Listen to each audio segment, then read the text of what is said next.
लेकिन आप एक काम जरूर करें, रूह ले लें। रूह यानी कि प्योरेस्ट फॉर्म ऑफ इत्र, सेंट नहीं, परफ्यूम नहीं, रूह लें। महंगा आता है थोड़ा। रूह चंदन ले लें, ये यूनिवर्सल है, सबके लिए है। किसी भी प्रकार के लिंगम हो सब पर लगा सकते हैं। और कांच की स्टिक आती है, छोटी सी शीशी आती है, उसमें कांच की स्टिक लगी हुई होती है, वो ले लें। उससे उस पर छोटा सा ड्रॉप दे दें। शालिग्राम जी को रोज स्नान कराना चाहिए और लड्डू गोपाल जी को रोजाना स्नान करवाना चाहिए। देखिए, ये अगर आपने संकल्प लेते समय, उनकी प्रतिष्ठा करते समय, उनको प्राणित करते समय आपने ऐसा सोचा था कि हम ये प्रतिदिन क्या करेंगे, तो आप कर लीजिए। वरना मैं इसको बहुत उचित नहीं मानता। रोजाना करने की जरूरत नहीं है। रोजाना करने से कभी रोज दोष, कई बार ना हाथ उतनी शुद्धता से कर पा रहे हैं, नहीं कर पा रहे हैं, बार बार उनको नहीं हिलाना चाहिए। कुछ चीजें स्थायित्व के साथ, स्थिरत्व के साथ ही होने के बाद अपने दिग्पालों को भजती हैं, और दिग्पाल फिर उन ऊर्जाओं के लिए एक ड्यूटी निभाना शुरू करते हैं। आपके लिए ऊर्जाएं आमंत्रित होने लगती हैं। बहुत ज्यादा मूवमेंट में रखेंगे तो ठीक नहीं होगा। अगर आप कभी भी कहीं महान शक्तिपीठों पर जाएंगे तो आपको जानकर अचंभा होगा कि वहां वो कई बार छूते भी नहीं है उनको, कई कई महीने तक नहीं छूते हैं। अगर आप कामाख्या, कामरूप कामाख्या में जाएं, जो गर्भगृह है, जहाँ योनि का की प्रतिष्ठा है, या आप जितने द्वादश ज्योतिर्लिंगम है उनको देखें, तो वो दूर से ही सब कुछ होता रहता है। उसको ज्यादा टच करना और ये सब ठीक नहीं होता। अभिषेकम अपना एक काम करता है। अभिषेकम के लिंगम अलग होते हैं, अभिषेकम के विधान अलग होते हैं। अभिषेक अलग करिए और सिर्फ इत्र का प्रयोग जरूर करें। और इत्र की क्या होगा, इत्र की चास जब बढ़ती जाएगी तो पूरा वो बहुत अच्छा काम करना शुरू करेगी आपके लिए। ये इस तरह की स्टिक आती है, ये रूह मोतिया है, ये थोड़ा सा आप देख रहे होंगे, ये रूह मोतिया है। इसमें कांच वाली शीशी में लें, और इस रूह मोतिया में ये छोटा सा एक स्टॉप, जैसे इस पे एक ड्रॉप आ गया, छोटा सा ड्रॉप आ गया, इस ड्रॉप को ही टच करके लगा दें, और जो मंत्र है उस मंत्र का पारायण कर लें, उस मंत्र का पाठ कर लें। तो इन इत्रों का अलग एक अपना विधान है, और इत्र थोड़े महंगे होते हैं।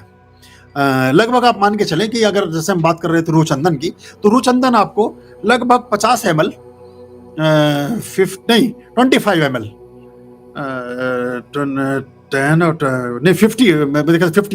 ये कितनी बोतल है, इसमें कितना है ये? हाँ, 50 ml की जो बोतल है, 50 ml की बोतल आपको मिलेगी 5,000 रुपया, और कंसेशन के बाद मिल जाएगी 4,500 की, है ना। रूह चंदन प्योरेस्ट फॉर्म ऑफ रूह। इसमें से इसको फिर उसमें निकाल लेते हैं छोटी शीशी में, और उसको करके हम लगाते हैं शिव के जितने भी अभिषेकम होते हैं। रूह मोतिया का ज्यादा प्रयोग करना चाहिए शालिग्राम पर या विष्णुपाद पर, विष्णु के जितने स्वरूप हैं उन पर करना चाहिए।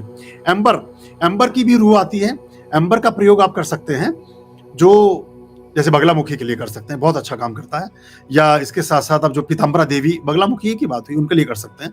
और जो हमारी तंत्र की देवियां हैं, 10 महाविद्याएं हैं, उनमें से उनके लिए प्रयोग कर सकते हैं। वो बहुत अच्छा काम करता है वहां। ये कमला के लिए बहुत अच्छा काम करता है, यानी लक्ष्मी के लिए भी अच्छा काम करता है।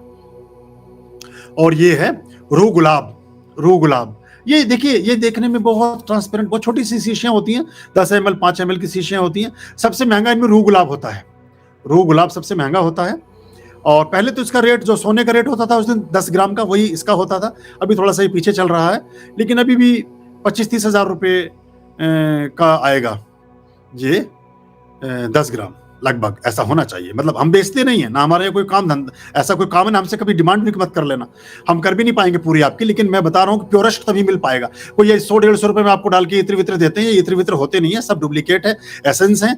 अच्छे, उससे अच्छा ना चलाएं। लेकिन इसे पता क्या होता है, रूह गुलाब में 10,000 गुलाब के फूल एक ड्रॉप में चढ़ते हैं। 10,000 गुलाब के फूलों से 1 ml बनता है। एक ड्रॉप जब आप चढ़ाते हैं भगवान देवी को, ये देवी के लिए काम में आता है। ये खास तौर से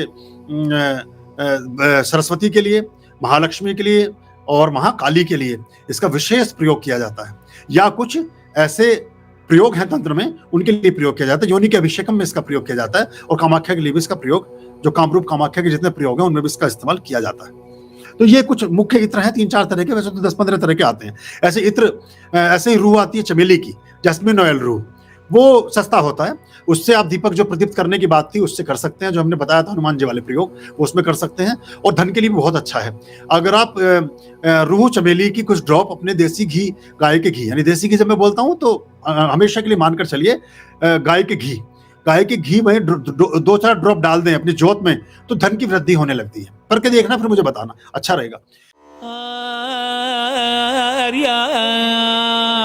अभयाम भज रे रे चित्त संततं